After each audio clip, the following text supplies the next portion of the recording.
What's up, everybody? Whoever's here, which is so far nobody,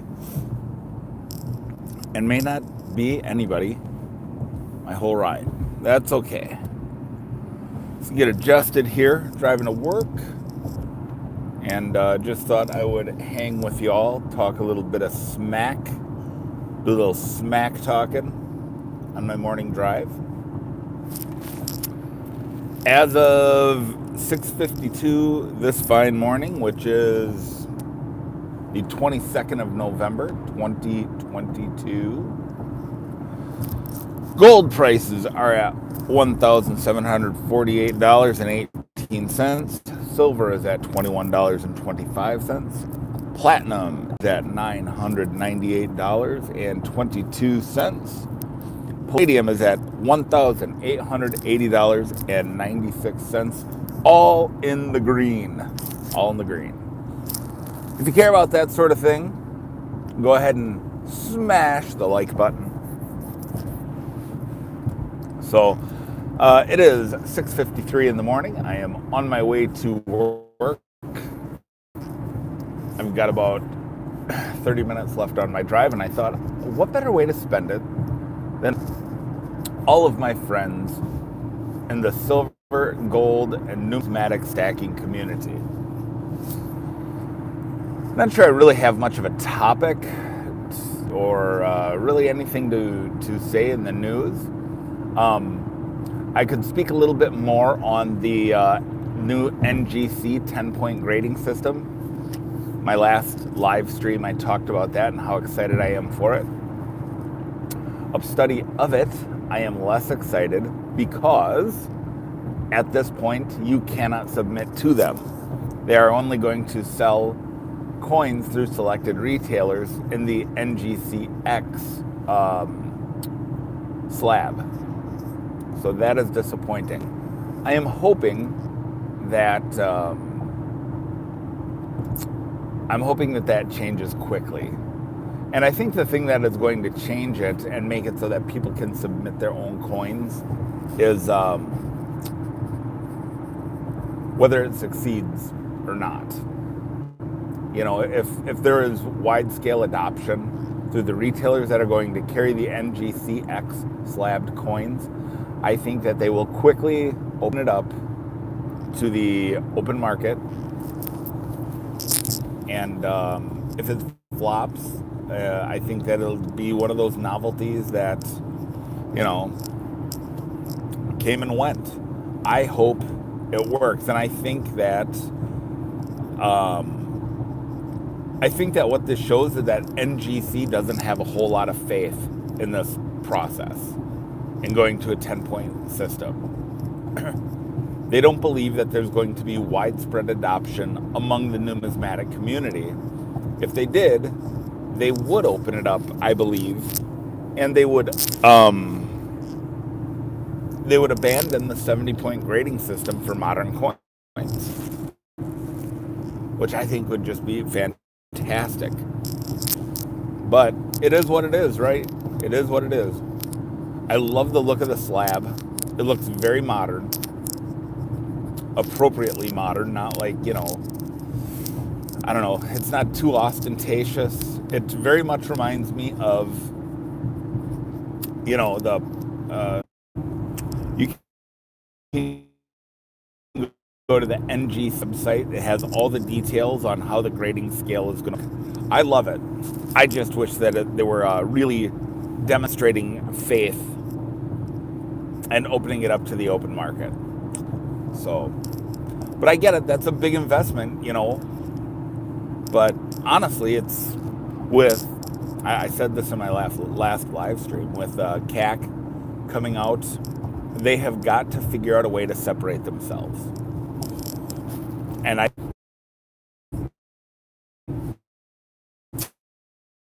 lot of on this for whatever reason. And I kind of feel that way as well. I personally feel the look of PCGS holders a little better. I like that they are clear. But are they going to, you know, NGC going to go from second fiddle to third fiddle?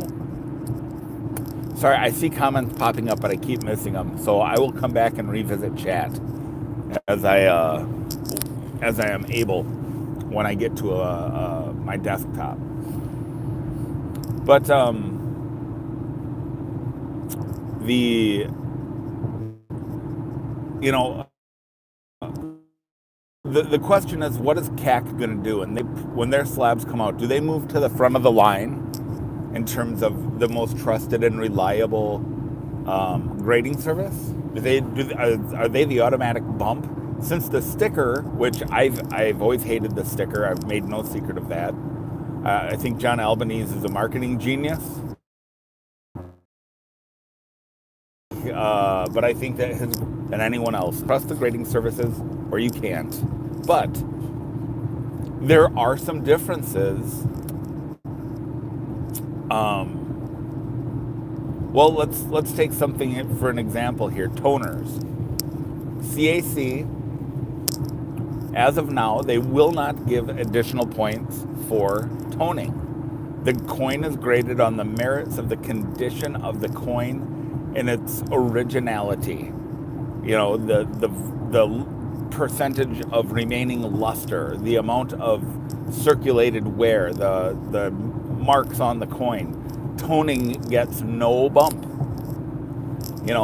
That's not true with PCGS and NGC. So if you have a really beautifully toned Morgan dollar that, let's say it's a common date, don't send it to CAC because they're not going to bump it for toners.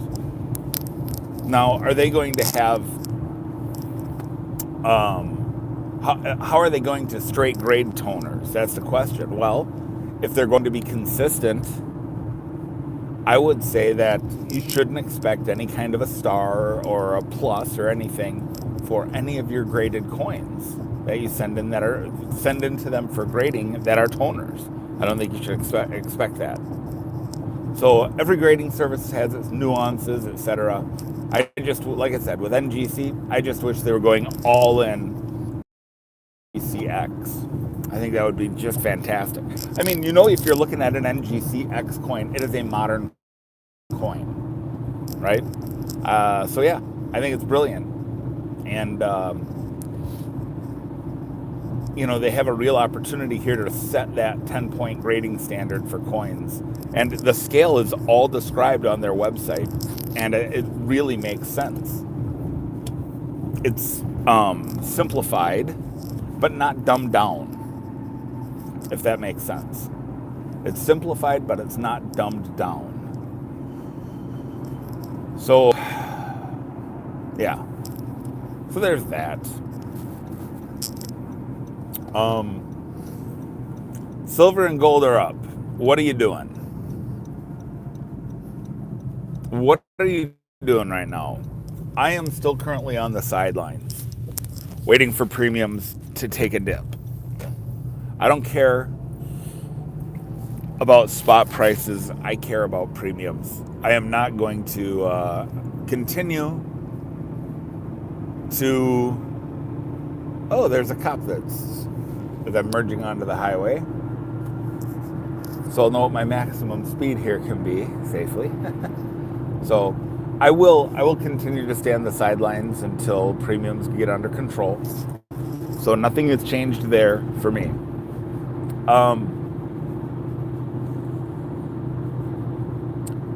I still think gold is probably the better play right now. If I was going to be stacking anything, it would be gold, from a bullion perspective. But I haven't bought a coin in 2 weeks, 3 weeks maybe. It's been a while, and I guess it's because I kind of feel secure, and there's nothing that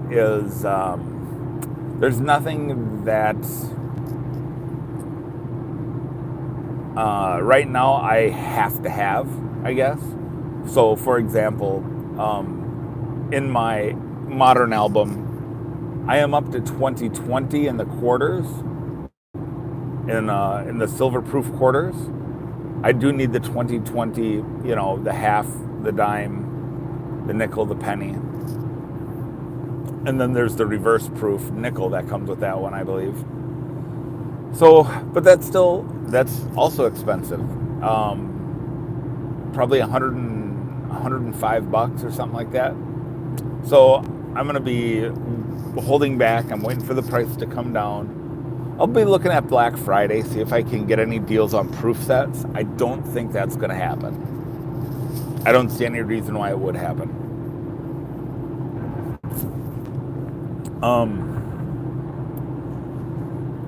I'm probably going to be keeping a really close eye out for original mint sets in their original government packaging. You know, I love the 58s and 57s that I have. I love the toning on them. And so I'm going to look for 56, 55. I'm going to go as far back as I can. The problem is, those are very expensive sets, especially when you get into the PDS triple sets. Those are super expensive. And sometimes the coins have toned so heavily they're just black. I was at a coin show last spring, and a guy had like 52 and 53, or 53 and 54, and he wanted $600 a set, which, according to the book, is a perfectly fair price. But I mean, these coins were black. They were black to the point where it almost looked like environmental damage. So I'm going to be pretty selective and pretty picky, and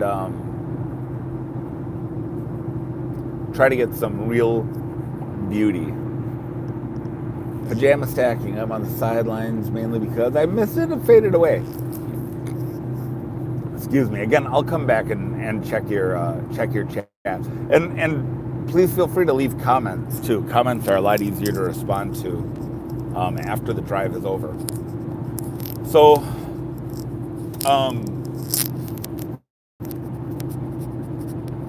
what was I talking about? Oh yeah, mint sets and original government packaging. I think that's the play. I think that is the play to keep my album moving forward. I'm almost finished with my dime album, and I'm so close. I can probably spend about $30 and finish it. So I might just finish it. I might just take my dime album down to the coin shop. I mean, maybe I'll even do that tomorrow. You know, maybe I'll do that tomorrow. I've got all the key dates. I've got all the expensive Rosies, which is weird. Like, oh, there's expensive Roosevelt dimes. Yes, there are. 1950s, 1948s. I think a 52s. Those are all $30 to $50 dimes. So they are out there. And then there's the moderns, the reverse proof 2018S, the reverse proof 2015P. A 2015P, that's like a reverse proof, not silver. Here's the 2017 enhanced P. It's gorgeous. So yeah, there's some real key date dimes out there that are worth good money. Roosevelt dimes, not Mercury dimes. So otherwise, there's really nothing that gets me super excited right now. I still love the classic commemoratives, and so I might be looking for some common date classic commemoratives with high grades, and coins I can get for $200 or less. And if I can get them in like Rattlers or the OGH holders or the fatties, the NGC fatties, I'd kind of like to get some of those. But the main part of my focus is, excuse me, I finished my statehood quarters, graded, slabbed, and I'm going to do the America the Beautiful. I'm going to do a set of those, graded and slabbed, and Proof 69 decam. Because those are cheap, and I want those complete sets. And Proof 69 Deep Cameo is still very, very beautiful. The Proof 70 Deep Cameo are also very beautiful, and they are also way more expensive. And I just have a hard time believing that long term, people are going to be willing to pay the money for the Proof 70s and the pricing might come back down. I'm no professional grader, but if you can show me the difference between a Proof 70 and a Proof 69 Deep Cameo and help me make sense of it, please do, because I want to know. I can't tell. I've put Proof 69, Proof 70 side by side, and they both look flawless. There's a guy at my coin club, he will not buy MS70 or Proof 70 coins because he's like, there are no perfect coins. There is no such thing as a perfectly struck coin. There's always problems. There's even small ones. So you may have a point. But I don't want to spend, right now I can get those coins. I can get a full year, 5 coins for $60 in the slabs. So it's about what, 50, like $600 for this set. I buy one set a week, and over a period of a couple of months or so, I've got the full set, and they look great. I found I put them in an album. I use the sleeves the same sleeves my son uses for Pokemon cards. My son collects Pokemon cards. And he's obsessed the way I am. When I first started stacking, I busted out a Proof 70 DK because I didn't like the NGC holder. Oh, that's a bummer. Depending on the year, if that was like a 99 Delaware, that would have been an expensive mistake. But it happens. That's kind of part of stacking, is you make errors in judgment. And 2007. Let's see, 2007. What coins would that have been? Why am I blanking on that? I should know those. I have so many statehood quarters, it's not even funny. Anyhow, doesn't matter. Reality is, you probably lost a few bucks, It's not like it's Morgan. Oh, a Silver Eagle.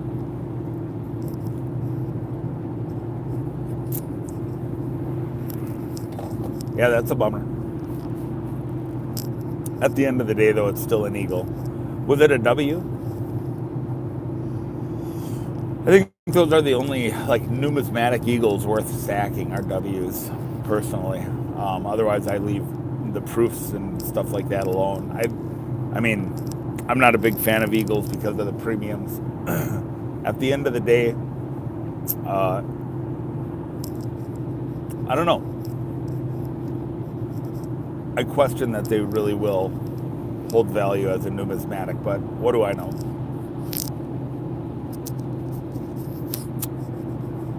I have to look. Well, all education is expensive, Pajama Stacker. There's no such thing as free education. So you learned something, and you paid to learn it, just as if you had gone to a community college or something, Those classes ain't free. So that's the way I'd look at it. I see a deer running across the field as if it's wounded. It's hunting season here in Wisconsin. I wonder if it's been shot. It's gun season. And I took my son, it was my son's first year deer hunting this year. We hunted together. It was great. I killed a small buck that I thought was a doe. It was a 182-yard shot without a scope, with a peep sight. Dropped it with one shot. I've always been an exceptional shot. I've had the same rifle since I was 12 years old, and I'm just quite proficient with it. And it still works. It still works. So it felt good to do that. My son, I got him a rifle, like a 223 with a nice little scope on it. I've never hunted with a scope, but using his, I sure want one. I really want one. And I may pick one up for next year. Who knows? I have to go to a gunsmith though, because my rifle's from 1952. It was my dad's graduation present. Or he got it in high school. I don't know that it was a graduation present. In fact, I don't think it was.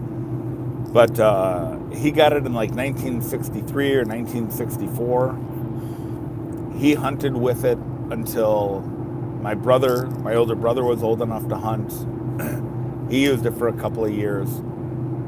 And then when I was old enough to hunt, it was given to me. And it's all I've ever hunted with. I've never shot another deer rifle at an animal in my life. And I have harvested, I've been blessed to harvest. I kind of lost track in the like high 40s. Never gone hunting, but it's popular here in Nebraska too. Yeah, Nebraska is what we call a fantasy land state, because there are a lot of big bucks and very few hunters. In Wisconsin, well, in the Midwest in general, Wisconsin, Michigan, Pennsylvania, Minnesota, Ted Nugent says it best. The deer in the Midwest are born walking backwards and looking up because they are so educated and aware of deer hunters. Nebraska, if you live in Nebraska and you are remotely interested in learning how to hunt, you are in the perfect place to do it. And you should do it. And it is relaxing. I literally hated deer hunting growing up. And when I went in the Army at 18 years old, I intended to never hunt again. And I didn't hold true to myself in that because I didn't want to let my grandpa down. And it's funny, after you like have a job and stress, like you really understand what relaxation means. And I fell in love with deer hunting, when I was 20 years old. So I'm glad I never gave it up. So, and I tell that to my son all the time because, deer hunting is 99% boredom with 1% excitement. Even if you love nature, even if you love being out in the woods, you can only look at the same tree for so long, and the same squirrels and the same birds, and, it gets boring. It does. But that 1% of excitement, boy, it is the excitement of your lifetime. So I highly recommend getting a bow. Please don't get a crossbow. No one will respect you as a hunter if you hunt with a crossbow. Or get a good rifle. Get proficient with it. Spend a lot of time with your weapon. Learn it. And then go learn how to find deer. It's a challenge. I mean, it's an amazing challenge to get within kill range of a deer with a bow, which is really 40 yards if you're a great bow hunter, 30 yards if you're a good bow hunter, and 20 yards if you're a beginner bow hunter. To be able to get that close to any deer and them not knowing they're hunted, because that's the key to success in deer hunting. The deer cannot know they're being hunted. I mean, it's the thrill of a lifetime. So do it. Anyhow, I think I've exhausted the topics that I want to touch on. I'm getting fairly close to the office now. And I don't want to carry on and just ramble and talk for the sake of filling air. So I hope you have enjoyed our morning live drive, and hopefully we'll see you on the next one. I think what I'm going to start doing is bringing coins with me, and I'll have a coin of the day, and I'll talk about that coin, why I bought it, and why I like it. Because the hand video, that's what it's all about, right? It's showing the shiny. So I'll bring some shiny to show off next time. So, alrighty. Until next time.